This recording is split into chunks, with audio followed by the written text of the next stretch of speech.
Hi, I'm Hans Meter, President of the National Center for College and Career Transitions. And this is the presentation on parent mindsets, how to understand and leverage parent beliefs about college and careers. And we are recording this for the National Career Pathways Network Conference 2020.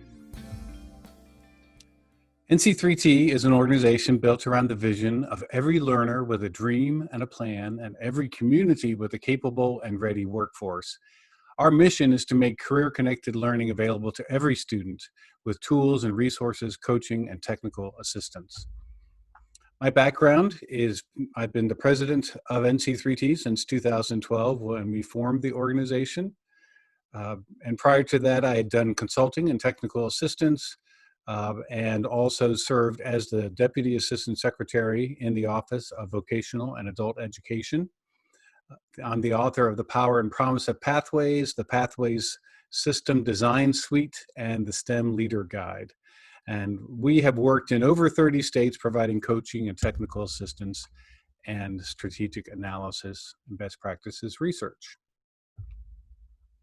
So this session, CareerSmart Parenting, is introducing a new initiative at NC3T, which is focused on engaging parents as active, informed partners in the career development decisions of their teen and young adult children.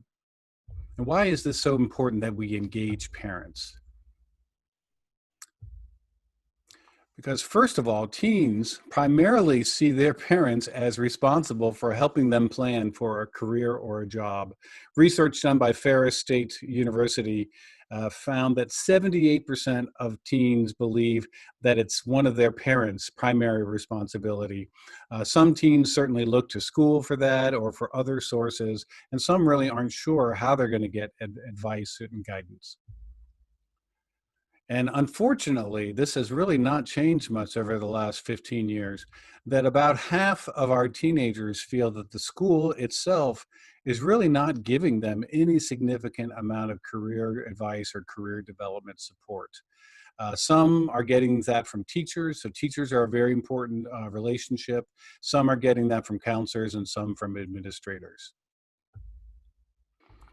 So who are students turning to when they're making their college major decisions? We find that it's very similar. There's the options that were given to them were kind of informal things at work, informal within your school, formal within your school, or informal social network. And the significant percentage of respondents said that where they get most of their information about career and college majors is from that informal social network. And that includes family and friends.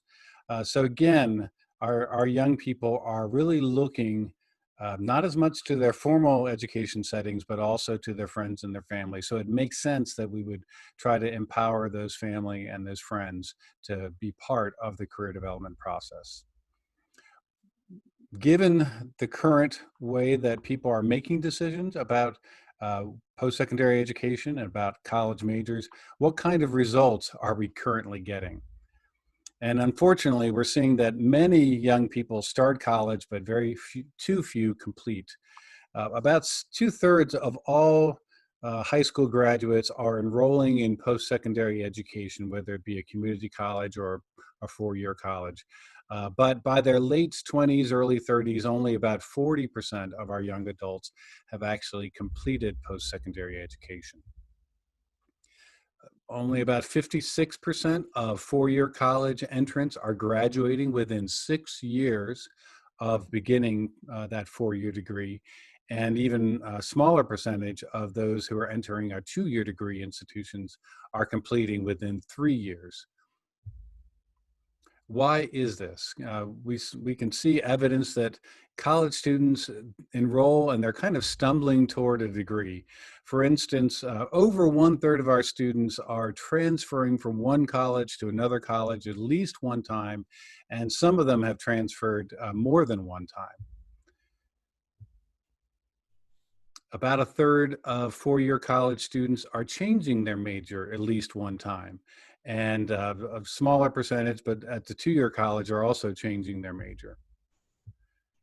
And what this leads to is that even for that relatively small percentage of young people that finish their degree, the average bachelor degree holder is actually earning 138 plus credits toward a bachelor's degree, which is really about 13 or 14 more credits, excuse me, about 18 more credits than they actually need to earn that bachelor's degree. So think about the additional cost, certainly deferred earnings, but also actual cost of a 2-year degree, an extra year in a 2-year college, or an extra year in a 4-year college. So that is certainly something that is either coming out of a loan or a mom and dad's pockets, or it's coming out of federal grants. That does lead, we have this enormous student loan debt load, $1.48 trillion in the national economy, which is more than Americans are holding in credit card or auto loan debt. And on an individual basis, about 2/3 of our bachelor's degree graduates are carrying student loan debt. And the average amount for that graduate is about $29,000 of student loan debt. So that certainly is a little bit of a ball and chain of entering adulthood to have to pay off that kind of debt. What's worse is for the non-completers, those who have dropped out of college, but because they don't have an actual degree or certificate, they don't get any kind of income boost. So they're still pretty much low wage, low skilled. And it's very common for those students, it's very common for those borrowers to fall behind and really hurt their credit rating, and even sometimes default on those loans. On the other end of the spectrum, we have a significant number of young people who have really disconnected from school and from education. About 5.5 million young adults across the United States are not working, they're not going to school, and that creates all kinds of social cost, hard costs of juvenile justice systems, the criminal justice systems, healthcare, government-sponsored healthcare, and sometimes other social services. Now, in general, the fact that so many young people are moving in and out of education, really don't have a clear sense of where they're going with their education. We have a skills gap. One part of the skills gap that we're well aware of is the hard to fill jobs. And these are people in the trades, drivers, sales reps, management, nursing, technicians, engineering, accounting, teachers. These are jobs that are hard to fill, and some of them require a bachelor's degree or higher, and some of them require a 2-year degree or higher. There's another kind of skills gap that employers tell us about, and that is what we call the readiness gap. And it might even be an expectations gap, because when you look at how college graduates rate themselves in terms of their sense of readiness for the workplace, McGraw-Hill did a survey that showed us that 63% of recent college grads think that they are ready for the workplace. And unfortunately, their employers don't agree. And the employers said that only about 29% of these new workplace entrants coming out of college actually have the kind of skills that are needed in the workplace. Things like working in teams and being innovative and creative, making ethical decisions, and then certainly the things like written communications and oral communications. So there is a sense that college grads are really not ready for the workplace. So why are there so many bright youth who are drifting out of college? Maybe they're working, but they're underemployed. Sometimes there's bright youth who are working, but they're stuck in low-skilled jobs. And then we have our disconnected youth. Ultimately, so many young Americans are really finding a failure to launch into adulthood. So what we would suggest, we know that teens, again, are looking primarily to their parents to help them think about that career or that job. So do parents have the knowledge and the information that they need? And how can schools engage parents and families as partners in career development? And I should say, how can schools and colleges, because even though a young adult at a college might be legally empowered to make all kinds of decisions for themselves, they still are looking to families and friends for help in making those decisions. Lady Bird Johnson, President Johnson's wife, said that children are apt to live up to what you believe of them. So let's look at some of the various parental mindsets about college and careers. I have to tell you, I've showed you some data about student perceptions and parent perceptions, but frankly, there is not any existing data that I've found about parent mindsets. So the parent mindsets that we're going to identify here are really drawn from observation and discussion with educators and with parents over the years. But I think that they hold up. There are some percentage of parents that might have low expectations for their child, and it might express itself in this statement: just graduating from high school is good enough. It worked for me. And we hear this from educators who work in schools of all different settings, but particularly in urban or rural settings, where there might be kind of a low expectation mindset among some of the parents. The reality check, however, is that just graduating from high school really isn't good enough in today's economy. This work from the Georgetown Center on Education and the Workforce tells us how much our job market has changed over the last 50 years. So for instance, right now, 30% of jobs require more than a high school diploma and less than a bachelor's degree. And 35% of today's jobs require a bachelor's degree or higher. And the reality is that while there are still 36% of US jobs that don't require more than a high school diploma, these are very low skilled jobs. They're very low wage jobs. Occasionally you'll find a company that will provide good on the job training for skills. But for the most part, these are low skill, low wage jobs. And it's going to take someone working 2 or 3 jobs just to make ends meet. So you might be able to find work, but you won't really be able to be self-sustaining and certainly family-sustaining wages. So that's a reality check that parents need to be reminded about, that what might have worked for them a number of years ago may not and probably won't work if they have those low expectations for their children. Another mindset is, well, it worked for me. And this may be the conclusion that 4-year college is the only option for my child. I went to a 4-year college and university. I found my way. I've had some relative economic success, and therefore it's really the only option for my child. And the next couple mindsets might have the same outcome, that 4-year college is the only option, but for slightly different reasons. So one is that it worked for me, and this is what our family is about. There's also the good parent mindset, that parents want what's best for their child, and they don't want to be accused of being a bad parent and not holding those high expectations. So they might think, well, non-college jobs are fine in general for others, but not for my child. I care about my child. I want them to be successful. So I'm going to insist, really push for that 4-year college degree. There might be a compensation mindset. I had a good friend who really was frustrated that he, even though he's very bright, decided not to pursue post-secondary education. And so now he is hell-bent that his children will pursue a 4-year college degree. So there's a compensation mindset, perhaps, that I didn't go to college, or that I didn't finish college, and I'm not going to let my child make the same mistake. Again, very well intended, but it may not be the right approach. So parent beliefs do vary. Let's not, we really want to make sure that as we're interacting with parents, we don't assume that they all believe the same thing. So here's research from Inside Higher Ed. And the question was, do you agree or disagree that there are ways other than college to get a good job?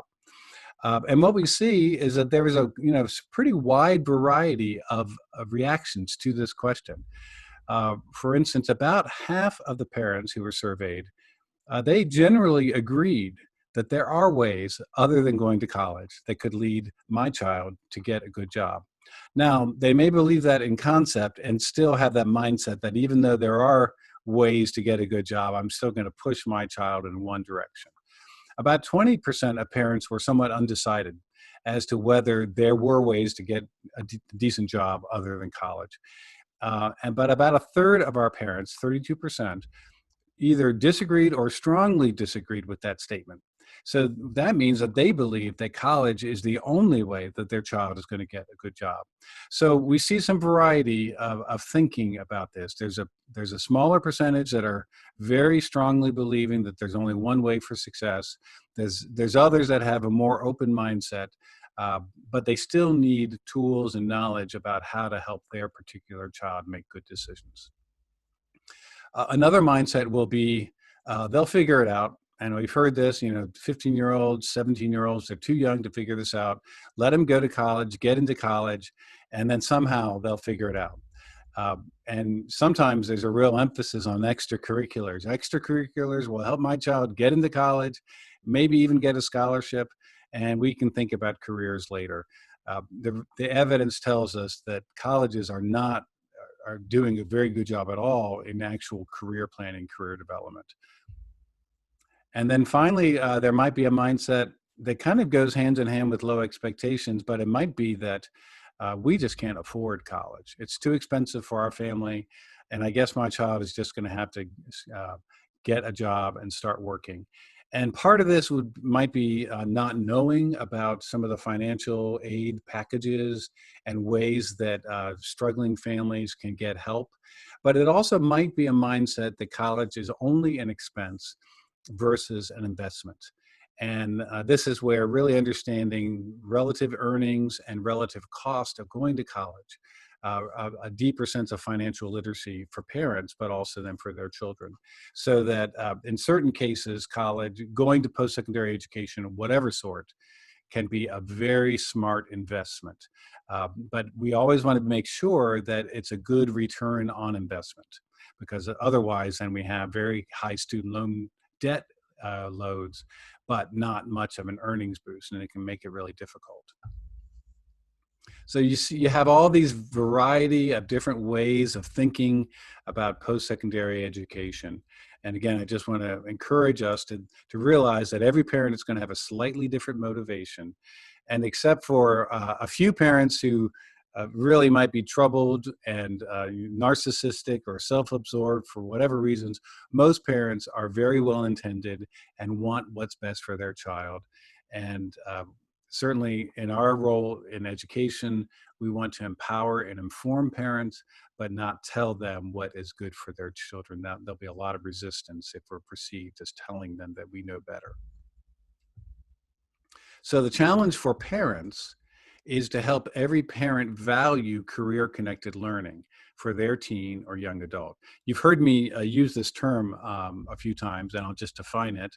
The core premise, this is the term that we use at NC3T, is that career-connected learning, which is really a blend of career exploration and career-relevant learning, is good for all students, whether they're very high achieving and definitely on a certain track for post-secondary education, whether they're somewhere in the middle and are wondering about their future, or whether they're struggling students. So we're really promoting the idea of career-connected learning for all students. And the first component of career-connected learning is career development. This is something that really needs to be embedded throughout our school systems and in our post-secondary education. And career development is a developmental process of becoming aware about careers, the concepts of work, both paid and unpaid, learning about the economy, learning about career clusters and individual career pathways, learning that there are different levels of post-secondary education and training, and they lead to somewhat different earnings. And then a beginning of a self-discovery model through something like the Holland Code career personality model. Career exploration takes us more deeply into self-discovery about the student's interests, their values, what they care about, and then beginning to learn more deeply about career options and developing a personal career and education plan. Also, certainly understanding the importance of academic and employability skills. The third phase of career immersion is where an individual starts to try out different career options and learn more deeply. It's still part of the career development process, but it's a little more a deeper level of learning. And then career management is something that happens as you move into the workplace. So you're applying many of the things you've learned earlier, but now you're actually applying those in the workplace. So when we think about career development as kind of a foundation for career-connected learning, then we think about career-connected coursework, both coursework that you take at secondary and certainly in post-secondary education. And then with that career-connected coursework is work-based learning. And work-based learning is the most real-life example of that career exploration process. Now, for myself, my experience with work-based learning was I had jobs when I was in high school, and I had jobs while I was in college to help earn some spending money. But I did not actually have a work-based learning experience until my senior year of college. I had chosen the major of radio, television, and film production, which I enjoyed. I was very creative and a fun major. But then I did this internship in the beginning part of my final year of college. And that's when I realized that I really didn't want to pursue uh, radio, television, and film as a career. So it would have been much to my advantage to have more real world work-based learning experiences early in my, certainly in my high school career, as well as my early college career. So helping parents value all these things, not only as a post-secondary experience, but also within the high school experience. And some of those mindsets that we can just think about this later, or it's not really that important right now. Those are pretty prevalent mindsets sometimes. So helping parents start to see the advantages of career-connected learning. And most people, when we really explain what this looks like, and they see what it looks like, they say, wow, I really wish I had had something like this when I was younger, when I was in high school. Because many people do feel like they just kind of meandered through into a career, and a more focused decision-making process would have been beneficial. So the concepts is that most youth need to pursue post-secondary education yet, but just a general enrollment goal and academic preparation is really not enough for today's students. Career-connected learning will help them make better informed choices about next steps. We're not asking young people to make a career decision, but we are trying to help them gain the knowledge and the tools to make decisions as they move forward in life.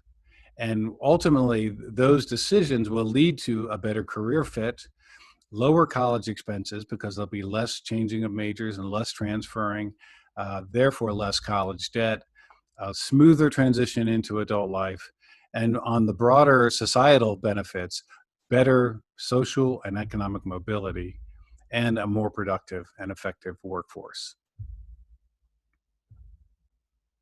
Really looking for a big shift from an old model of career prep for some, college prep, whatever that meant for most, which was basically saying you're going to college and go and take XYZ academic courses without very much career connected learning happening. So we're really looking for a shift of career connected learning for all of our young teens and our young adults. So how can we actually empower and encourage parents to be part of this career-connected learning? So here are some parent action steps that we would really suggest that parents understand and learn about. One is just start off with communicating to your child that high school graduation is a goal. It should not be taken for granted. It is not really viable at all to drop out of high school and to think that you can make it in life. So in some places, this is an important piece of the communication, that finish high school is a starting point, but it's not your ultimate goal, but it's certainly a non-negotiable. Second is, as a parent, to be learning about career options in healthcare and manufacturing and business, construction trades, technical trades. There are so many wonderful career opportunities out there. And we've actually created some tools to help parents. But we need to help take some of these things out of the counselor's office and make them more obvious and available to our parents.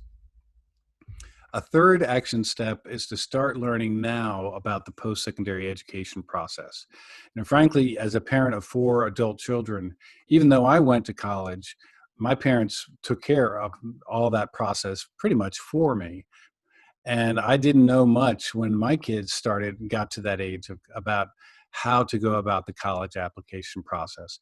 And particularly for parents who are first generation or didn't participate in college themselves, they need to understand the process of post-secondary search with a career focus, understanding the value of post-secondary tours and open houses, and then learning about the college loan and grant application process and admissions testing, application timelines, fees, and particularly that there are fee waivers for lower income families. So that's really important to know. And then what are the factors in helping your child decide on the right fit? And then another set of action steps, and there are 9 total here, but number 4 is for the parent to encourage strong employability skills, that things like reading, speaking, and writing, work ethic, follow through, technology skills, really learning professional office technologies. I guess with this would also go technology edit, like when not to be texting and when not to be talking on the phone. Uh, and certainly encouraging your student to get a job if they're able to is a good way of starting to learn the beginning of these skills. Grit and determination, a growth mindset. This is very important for young people to realize that skills can be developed, a career can be developed, and even a career direction that turns out not to be a good fit is a learning opportunity. It's not a failure, it's a learning experience. So that mindset of grit, determination, and growth is extremely important for student success. The 6th would be for the parent to take action to actually see themselves, to encourage and if they can, participate in visiting CTE programs at the secondary level and programs at 4-year colleges and community colleges and technical colleges. And in these college visits, to not only look at the cafeteria and the grounds and the gym, and the dorms, but to really think about the programs themselves, but also programs like union apprenticeship programs, what those things offer, and certainly most of those have no debt, and it's a work and learn environment, so it could be a great option for a lot of young people. The 7th is to encourage your child to take those career-connected learning experiences, career exploration courses, career technical education courses, try out a part-time job, and then sign up for job shadows and worksite tours and participate in practice interviews and other sorts of in-school activities. Number 8 is to discourage a magical career mindset.